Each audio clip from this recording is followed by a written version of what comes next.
It started with a beep.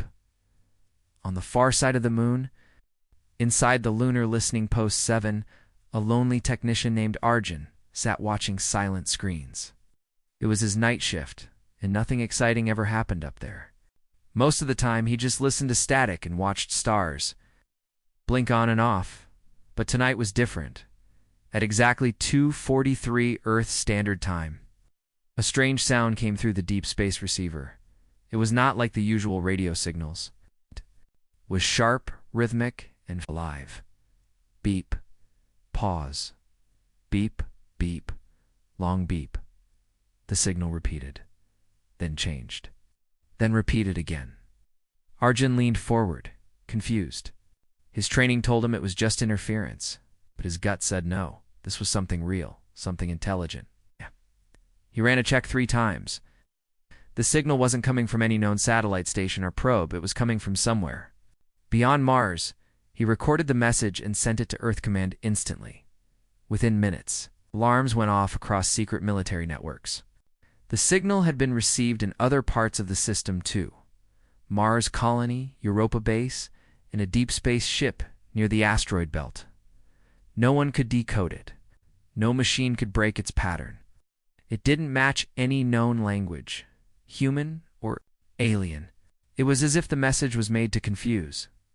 But then something strange happened. A junior AI in the Pentagon, an old, almost forgotten translation bot, picked up a pattern no one else saw, played the signal back, and slowed it down. 1,000 times. A message appeared. One word. In English. Run. People thought it was a joke, a glitch.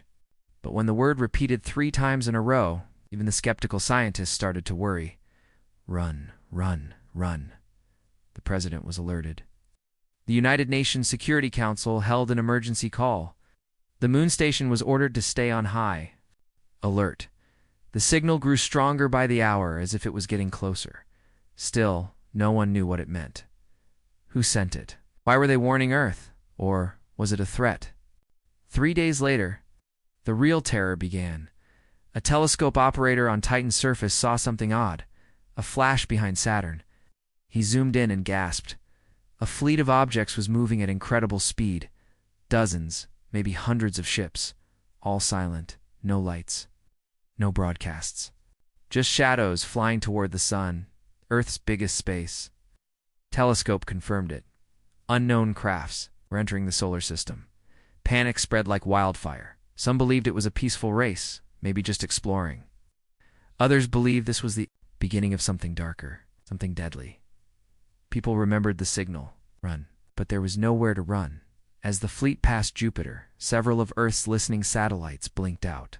Not destroyed, just erased. No pieces, no explosions, just silence. A mining station on Europa tried to send a distress call. No screams, no screams. No warning, just gone. Earth's military went into lockdown. Secret war satellites moved into position. A long-hidden Terran defense grid, built after the first alien encounter 80 years ago, was finally activated. But most of Earth's people had no idea what was coming. In cities, life went on like normal. News of the signal was kept quiet. Governments didn't want panic. Only a few top scientists and military leaders knew the truth. The signal had changed again. This time, it was longer, sharper, and it came with images, not words. A series of dark shapes. A planet burning. A moon shattered. A human skull. And then again the word run. On the moon, Arjun watched the signal grow stronger. It felt like something was reaching for Earth, like a hand in the dark. He wasn't a soldier, he wasn't a scientist, but he knew what his instincts were telling him. This is not a warning, he whispered. It's a countdown. Back on. Earth, in a secret bunker under Colorado, the Terran Command Council met in silence. They looked at the signal. At the moving fleet near Saturn, they all agreed on one thing. This was not first contact. This was the start of a war, and Earth had only one choice now: to fight, or to burn the fleet past Saturn. Hundreds of dark alien ships moved slowly, but without stopping. It didn't answer any signals, no messages, no lights, just shadows drifting across space. On Earth, silence spread like poison. In secret, the world's leaders met again. The president of the Terran Union, General Shia of the Space Fleet, and Director Mora of the AI Defense Network sat around a round table deep underground. Holograms showed the alien fleet getting closer, one click every hour. They are not here to talk, Mora said, her voice cold. They haven't fired a shot, General Shah replied. They don't need to. They're scanning us. Watching, waiting, Mora said. And we still don't know where the signal came from. Outside. The world lived on in false peace. Cities glowed at night. Children went to school. News talked only about a new comet in the sky. No one wanted to speak the truth. Earth was being hunted, but Earth was not unprepared. The old defense systems built during the alien panic years were activated again. Orbital cannons powered up. Lasers hidden in mountaintops hummed back to life. AI-guided drones swarmed silently through the skies. Satellites above Earth turned their lenses toward the stars. Behind the scenes, war factories started working day and night.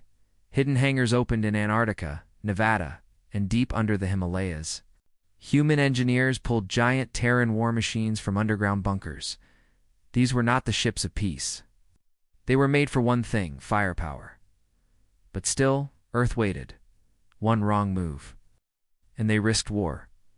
One late move, and they risked extinction. In the quiet void of space, near Mars' orbit, the TNS Valkyrie, a Terran scout frigate, was sent to investigate. It had a stealth cloak and silent engines, the best tech humanity had. Commander Juno sat in the dark cockpit. Her crew moved like ghosts. Target in sight, whispered her pilot. Juno looked at the screen. One of the alien ships was drifting. Close, black, sharp, and long like a knife. No engines were visible. It looked empty. Dead. But Juno knew better. She ordered the ship closer, slowly. No lights, no signals, just watching. And then it happened. The alien ship turned. No engines. Fired. No sound was made. But it rotated smoothly until it faced the Valkyrie. Everyone on board froze. It sees us, Juno whispered. The lights in the Valkyrie flickered. Screens turned to static. For 2 full minutes, everything went dark. When the lights came back, something new appeared on the screen. A shape. Not a message. Simple shape. Drawn in light. A burning world. Then above it. A single eye. Then the alien ship turned away and continued toward Earth. The Valkyrie crew returned home in silence. Earth received the image. Now there was no doubt. The signal wasn't a warning anymore. It was a promise. They would come. Would follow. Terran Command raised the threat level to Crimson 0. Every nation under the Terran flag moved its forces to orbit. Fleets rose from underwater bases. War satellites came online. Skies above Earth were filled with silent machines of war. But no one fired the first shot. General Shea gave the order. Hold the line.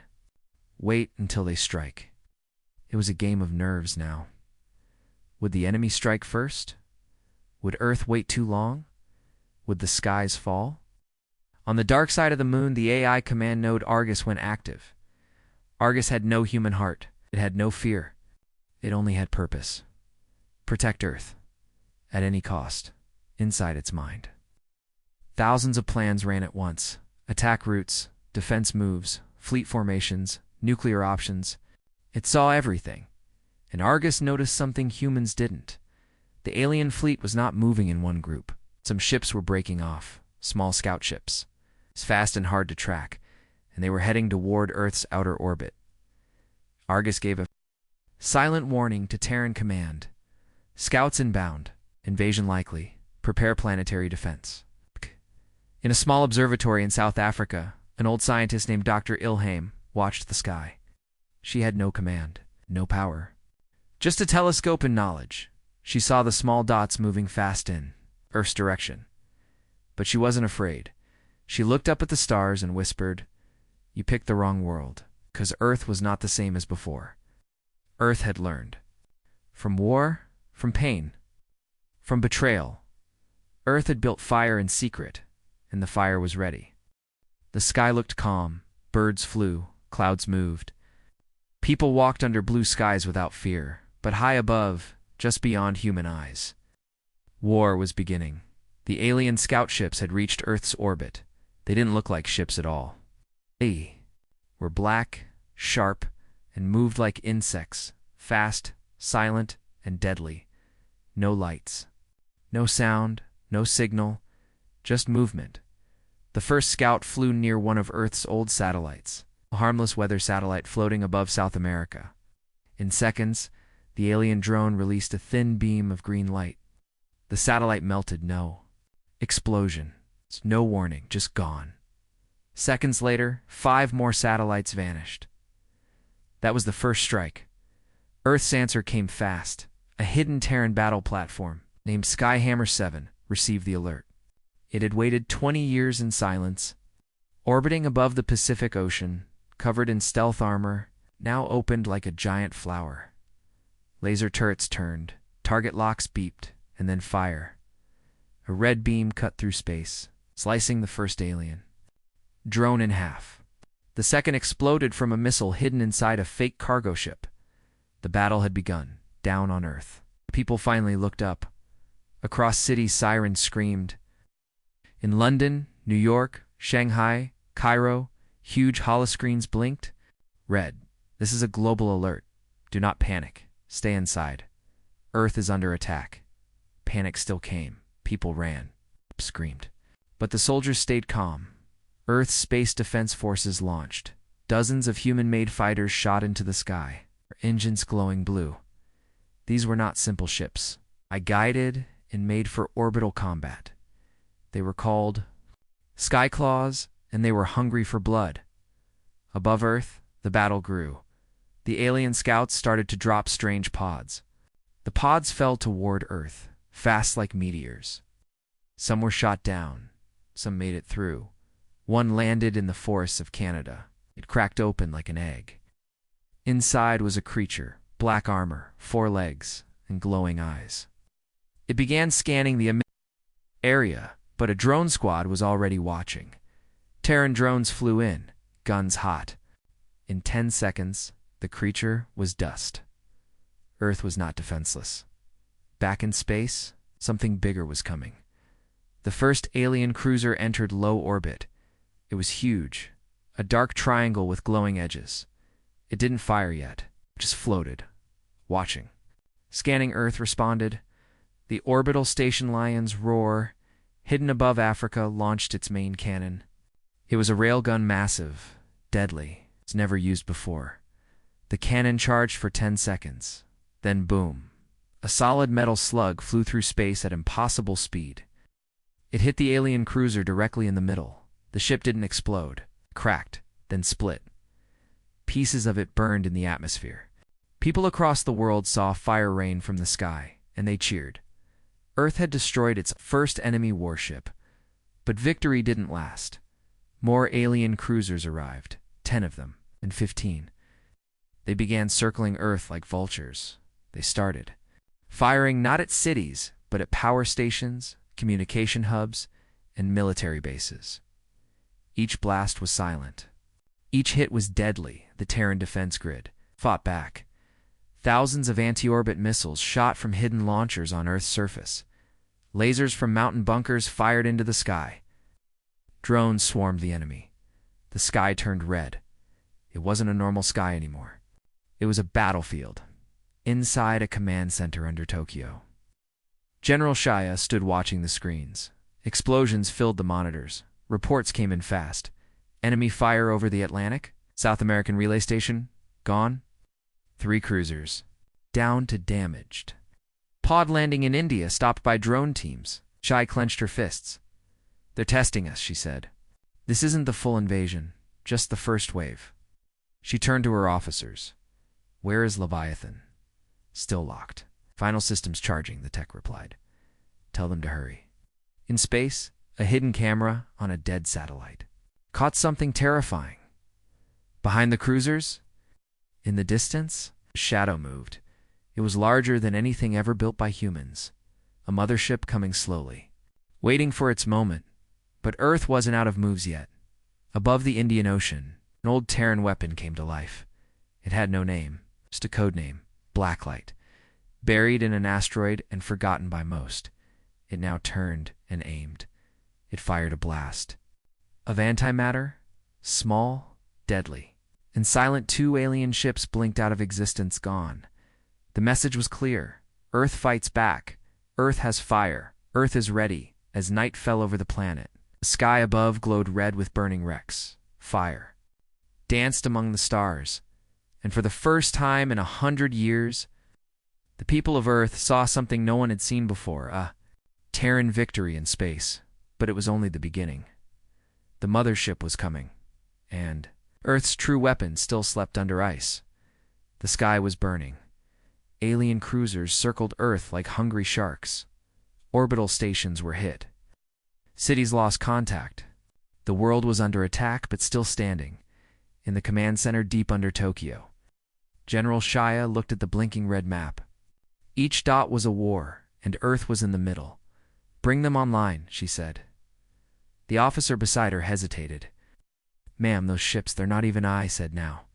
The officer nodded. He turned a key, pressed a red button, and said 2 words.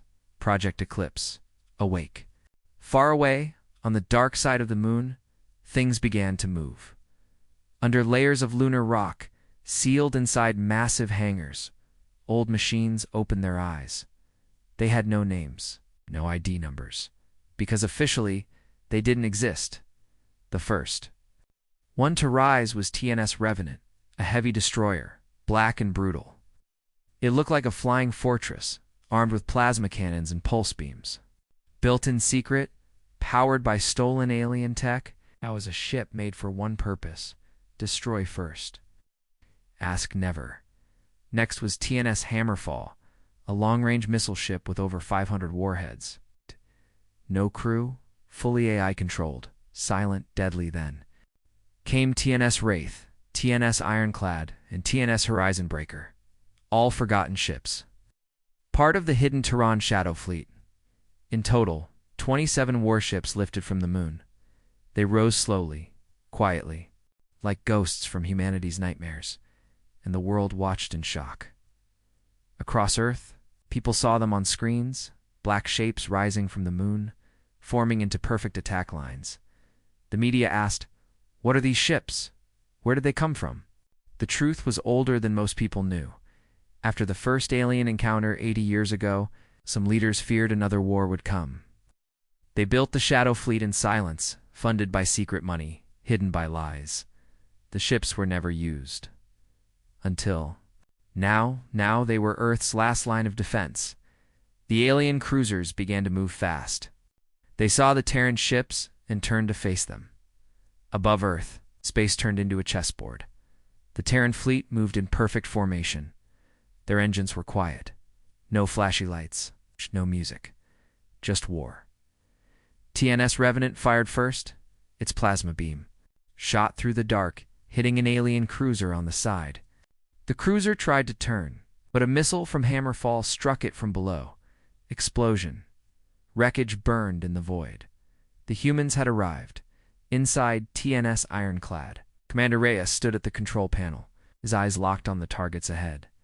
"They never expected this," he said, smiling. Beside him, the AI voice spoke calmly. "Targets locked, firing in 3, 2, 1. The Ironclad's guns roared. Alien drones scattered. But it was too late. The Terrans were cutting through them like a blade through paper.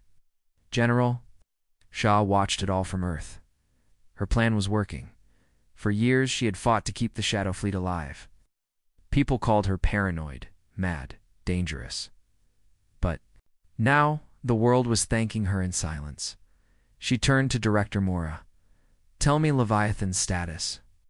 Mora looked at her screen, still powering up, 78% charged. "Weapon system is almost online. Good. We hold the line." "When Leviathan?" Rises, we push back. Far in space, the alien mothership was watching. It was massive, larger than any human city, shaped like a dark spiral. It had no windows, no lights. But inside, something moved. The alien commander, no face, just armor and thought sent. Out a new command, release the Scorchers. All at once, hundreds of pods dropped from the mothership. Each one held a creature bred for one thing: destruction. They screamed through the atmosphere like falling stars. Earth's defenses activated. Instantly, drones flew up, lasers fired. Some pods were destroyed. Some made it through. In Brazil, a scorcher landed in the Amazon. It burned trees with acid and screamed with 10 mouths. In Turkey, one crashed into a military base and killed 50 soldiers. In 2 minutes, in Nigeria, a scorcher was stopped by a team of Terran mech warriors.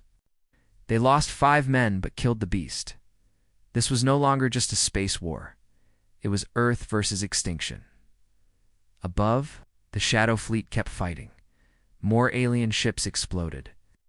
More Terran ships were hit. TNS Wraith was damaged.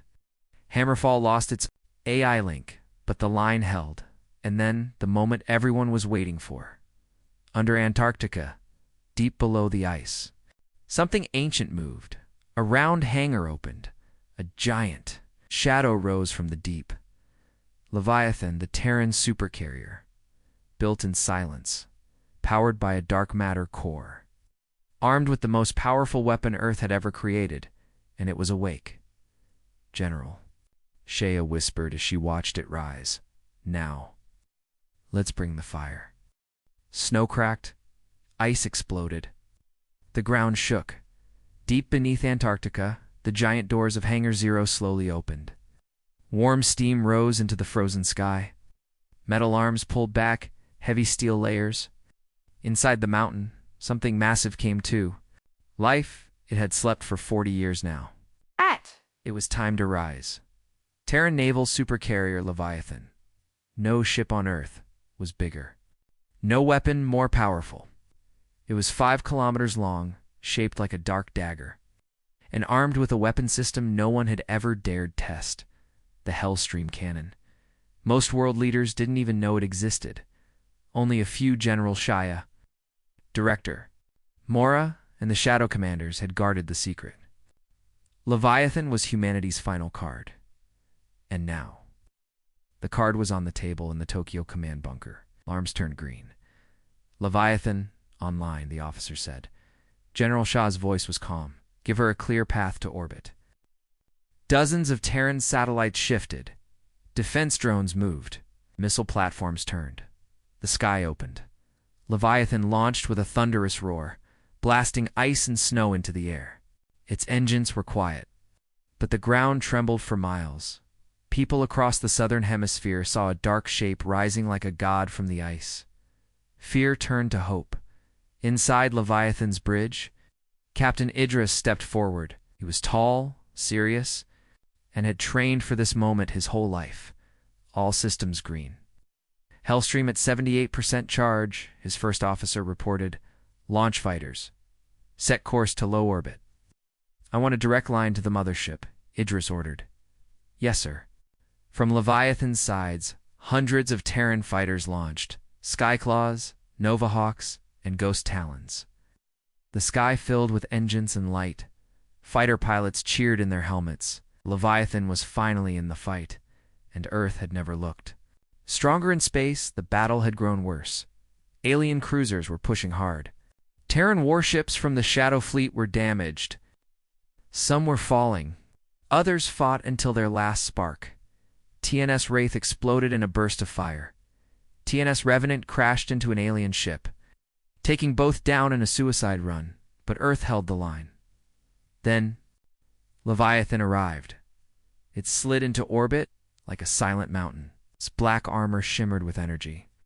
Its weapons came online, hundreds of turrets, railguns, flak cannons, and missile bays.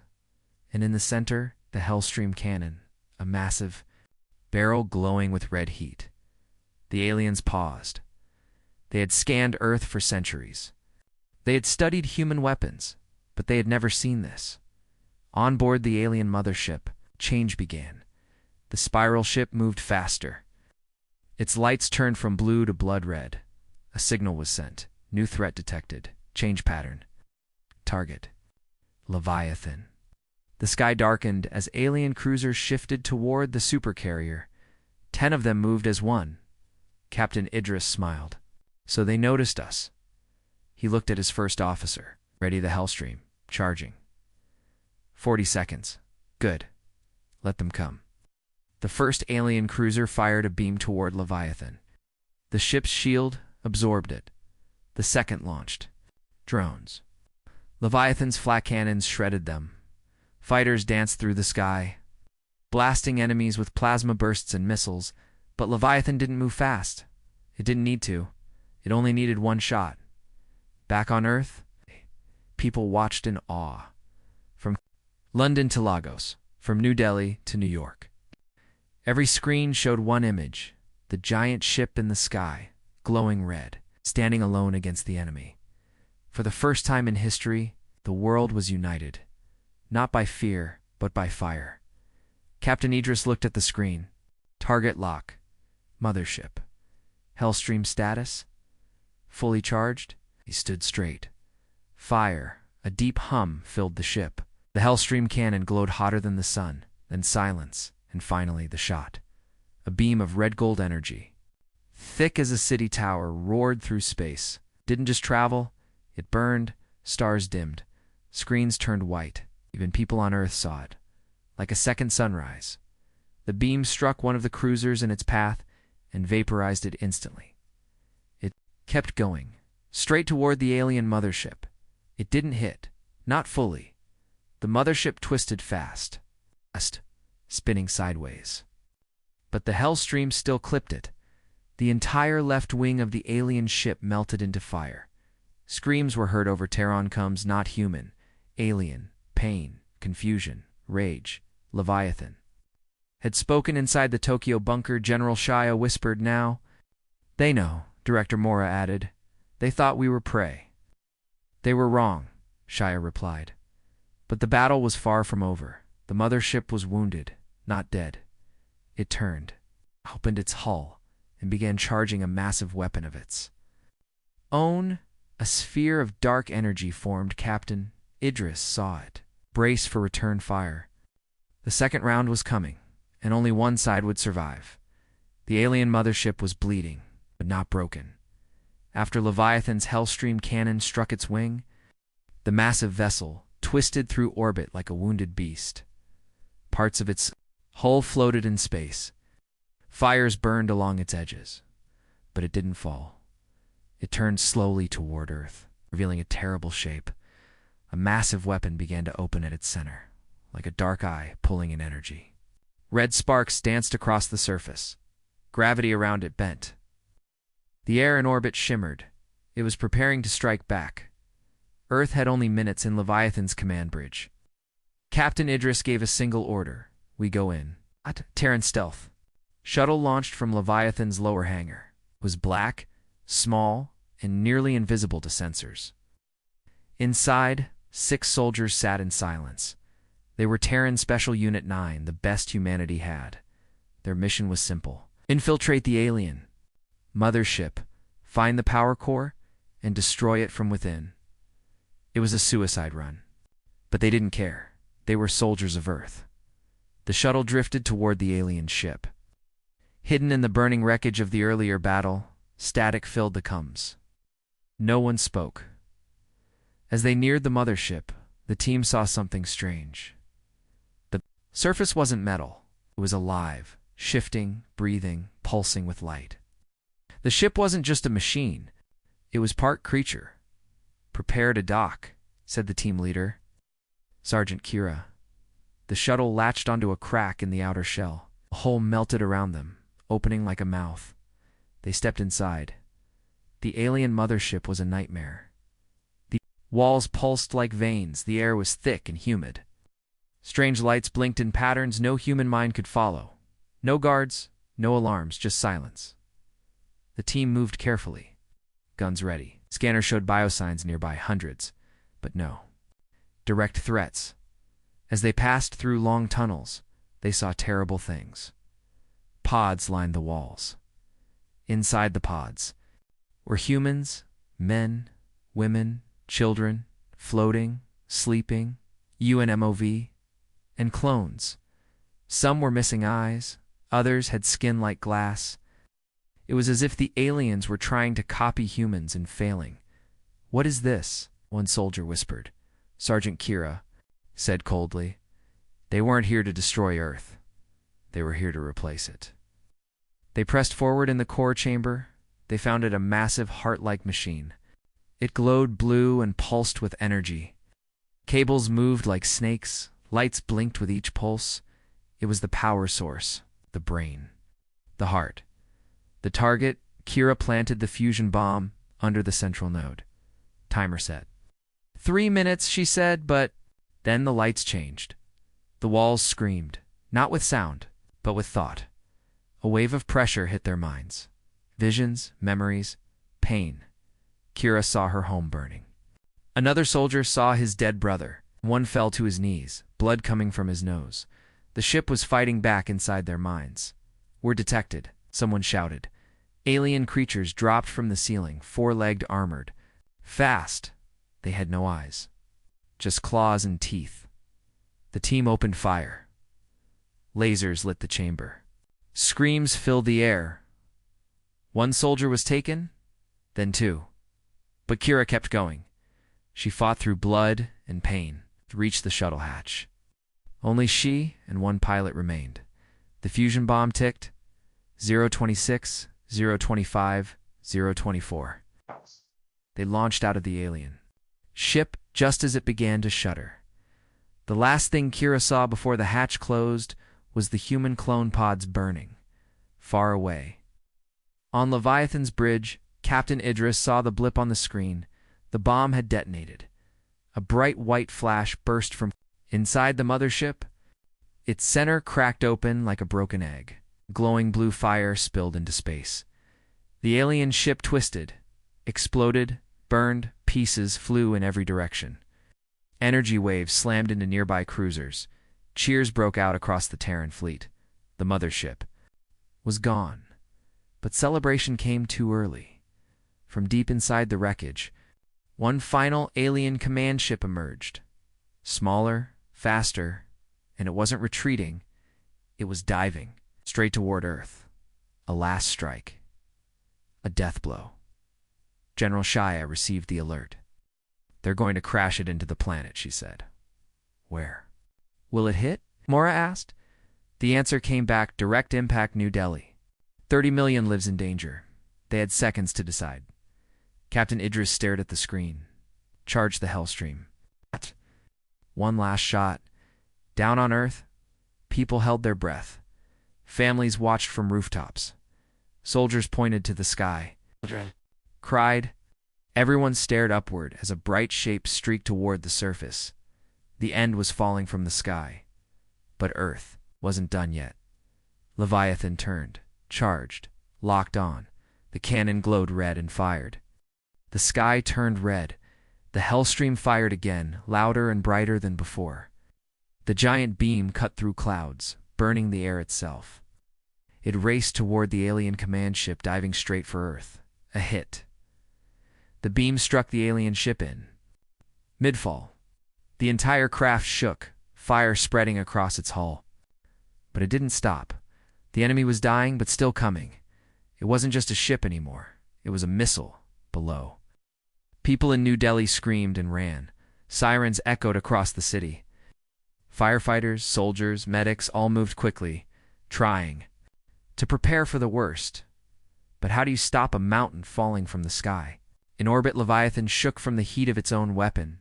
On the bridge, Captain Idris leaned forward. Status. Enemy ship is damaged but still accelerating, the officer said. Impact in 82 seconds. Idris slammed his fist on the console. That thing refuses to die. "Sir, we don't have time to charge another Hellstream." Idris thought for a second, then gave the order. "Launch the Valiant." Everyone on the bridge froze. The Valiant was Leviathan's last resort ship. a massive bomb with engines. It wasn't meant to return. Double quote, sir. That's a one-way trip, I know. Idris turned to his pilot. I'll do it, the Valiant launched. Like a silent bullet, it carried no crew, just guidance, AI, a nuclear core, and enough firepower to turn a mountain into dust. It raced toward the alien ship like a shadow through fire. The alien craft tried to dodge, but its controls were broken. Flames covered half its body. Its engines coughed smoke. Seconds before it could reach the atmosphere, the Valiant hit.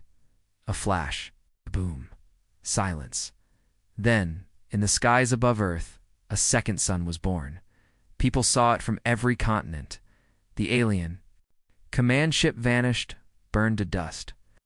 The shockwave rolled through the upper atmosphere, shaking satellites and rattling windows. But Earth was safe. New Delhi stood, and humanity cheered above. The Terran fleet circled in silence. Alien cruisers began to retreat. One by one, they broke formation and turned away. The mothership was gone. The command ship destroyed. Their network was broken, and they were afraid. Terran warships chased them, firing lasers and missiles. But Earth had already won in the Tokyo. Command Center, General Shaya, sat down at last. The red lights had turned green. Enemy forces in full retreat, said the officer beside her. Director Mora looked at the wreckage in orbit. How many did we lose? Mora asked. Shah smiled, still watching, still loaded. Captain Idris stood at Leviathan's observation window, staring at the stars. Fighter pilots returned to hangars. Drones docked. The Hellstream cooled. Idris whispered, "We bled, but we didn't break." He touched a small photo on his wrist. His family back on Earth. "I told you I'd keep you safe." Down below, people filled the streets. No one stayed inside now. They hugged, they cried, they laughed, and above them in the sky, burning pieces of alien metal fell like shooting stars. Some called them ashes, others called them trophies. Everyone called them proof. Proof the Earth had survived, that humanity was not weak, that Terrans fought back. But the celebration was short. One last signal came in, not from the retreating aliens, not from Earth, from deep space, from far. Far beyond the edge of the solar system. The signal was short. Just a single sentence, translated into Earth's common language by the same AI. It decoded the first one. It said, "They were only the first." Silence fell again. General Shea read the message twice, then 3 times. She closed her eyes and said, "So this was just a scout fleet?" Director Mora nodded slowly. "And now, others are coming." In space, among the wreckage, a small alien probe escaped unnoticed. It sped away from Earth at light speed. Its job was done. It had watched, recorded, and sent everything back to the ones who truly ruled the stars. They now knew what Earth had, what Terrans could do, what fire lived in their skies, and they would decide. Attack again. Or run. The battle was over. The sky was quiet again. No more fire, just silence, smoke, and stars. But Earth would never be the same. Millions had died. Cities had been damaged. Oceans still held wreckage. Satellites drifted broken in orbit. Soldiers stood in burned-out bunkers watching the sky. And yet, humanity stood, not on its knees, but tall. Across the planet, people gathered in the streets. From the frozen towns in Siberia to the heat of African deserts. True alien invasion in history. Not with hope alone, but with fire. On board Leviathan, Captain. Idris stood in the bridge, watching cleanup crews report. Enemy ships destroyed. Earth's orbital defenses damaged but online. Hellstream cannon still charged. The war was won, but no one was celebrating yet. "Sir," the comms officer said. "Another signal from the deep system? Another alien fleet?" Idris asked. "No, sir. It's from Earth." "Put it through." A video began to play, sent to every screen on Earth, every outpost on Mars, every drone, satellite, and Malzid. It was the president of the Terran Union. She looked tired, but proud. Her voice was steady. This is a message to all Terrans, all humans, everywhere. They came, they tried to end us, but we did not bow. We did not break. We fought as one. We bled as one. We stood not as nations, but as Earth, and to the stars, to any who are watching. She leaned closer. We are no longer alone. You have seen our fire. You have tested our walls. And if you come again, her eyes hardened. The screen cut.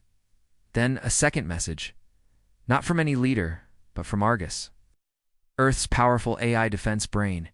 It translated itself into every known alien language, and then broadcasted in all directions, toward the stars, toward the edges of the galaxy. A single line. This is Terra. We are not prey. We are the fire. The message repeated every hour. Forever, on Mars Colony 3, a small girl sat beside her father. She looked up at the sky and asked, "Will they come again?" Her father smiled and nodded. "Maybe. Not. We'll be ready," he said. Not. Because we are Terrans now. She tilted her head. "What's a Terran?" He picked her up, held her high and pointed to the stars. Someone who never gives up. Someone who fights for home. Someone who remembers the sky once burned and burned it back. She smiled, far beyond the solar system in a cold metal hall. A council of alien leaders watched the probe's recordings. They saw Earth's defenses. They saw Leviathan. They saw the fire in the sky and the fury of humanity. They spoke in a language older than stars. One asked, "Do we attack again?" Another replied, "Not yet." A third said, "We tested them. They passed. But they are still young. They are dangerous. They are becoming." One last voice said, "Then warn the others. Leave Earth alone." They did. Now, back on Earth, Terran engineers began rebuilding cities. Orbiting workers repaired satellites. Children returned to schools. New fighters were built. Better defenses planned. The scars of war remained, but so did the spirit. In the Arctic Circle, under a glass dome, the Terran Fleet Academy opened for new recruits. Above it, a large sign, for Terra, for fire, for all. Leviathan stayed in orbit, watching, guarding, waiting. It would never sleep again, and inside its great halls, a wall was built, not with names of ships, but names of the fallen thousands, soldiers, scientists, pilots, civilians, fighters, who gave everything Dave's name, carved in light. Captain Idris stood before them one day. He placed his hand on the wall and whispered, "You were the spark. We are the flame." 100 years from now, Earth would travel the stars. They would meet other species, some friendly, some not, but none would ever forget the story that traveled with them. The signal that started it all, the fire that answered, the message that echoed across the galaxy. They sent a signal to Earth, ... and the sky was filled with Terran fire.